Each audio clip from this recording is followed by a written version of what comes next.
శ్రీకాకుళం జిల్లాలో సంచలనంగా మారిన దువ్వాడ ఫ్యామిలీ వ్యవహారం కీలక మలుపులు తిరుగుతోంది. దువ్వాడ కుటుంబ సభ్యులు పరస్పరం పోలీసులకు ఫిర్యాదు చేసుకున్నారు. ఎమ్మెల్సీ దువ్వాడ శ్రీనివాస్, దువ్వాడ వాణిల ఫిర్యాదు మేరకు ఇరువురిపై పోలీసులు కేసు నమోదు చేశారు. దువ్వాడ శ్రీను ఫిర్యాదుపై దువ్వాడ వాణి కూతురు హైందవి, మరికొందరిపై 329(3), 324(4), 351(2) RW35 సెక్షన్ల కింద కేసులు నమోదు చేశారు. దువ్వాడ వాణి ఫిర్యాదుపై Duvvada Srinivas, Duvvada Sridhar 329(4), 351(2), 126(2) read with 3 of 5 section కింద కేసు నమోదు చేశారు పోలీసులు. మేమంట కార్యకర్తలతోనంట ఇంటిలోనంట మందు తాగంట, మేమంట సీసా పగలగొట్టంట, అతని మీదకి ఎక్కడికి ఇవ్వడానికి వచ్చామంట. భగవద్గీత మీద చెప్పి ప్రమాణం ఆవిడ ఏమైనా జన్మ అంటూ మంచి జన్మ ఉంటుందండి. నెక్స్ట్ ఆవిడ అనకూడదు.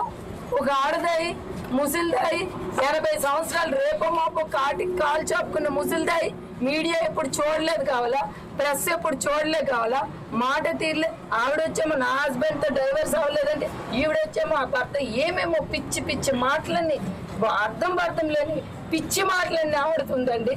ఏంటది? ఒక ఆడదాయనా, ఒక అనుకోదు, ఒక సంసార పక్షముగా ఉండే ఒక మహిళ ఆవిడ.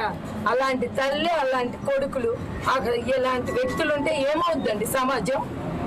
మేమంట తాక్కుని అంటే మేమంట క్యాడర్ చెప్పు తీసుకొడతారులేండి. వీళ్ళకి వీళ్ళ అమ్మకి క్యాడర్ చెప్పు తీసుకొడతారు.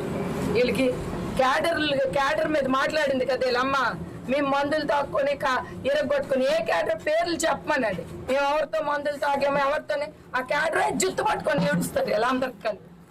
ఏమనుకుంటున్నారు? ఒక విలువ పలువ మంచి చెడు లేదండి, పద్ధతి పాడు లేదండి మనుషుల మీద మాట్లాడేటప్పుడు.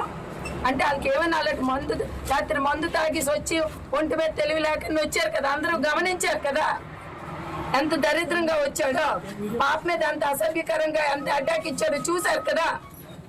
ఆవిడ మనవరాలని కూడా చూడకుండా అక్కడికి వెళ్తే ఆవిడ ఎంత అసభ్యకరంగా బిహేవ్ చేసిందో మీరు ఆ వీడియోస్ కూడా తీసుకోండి.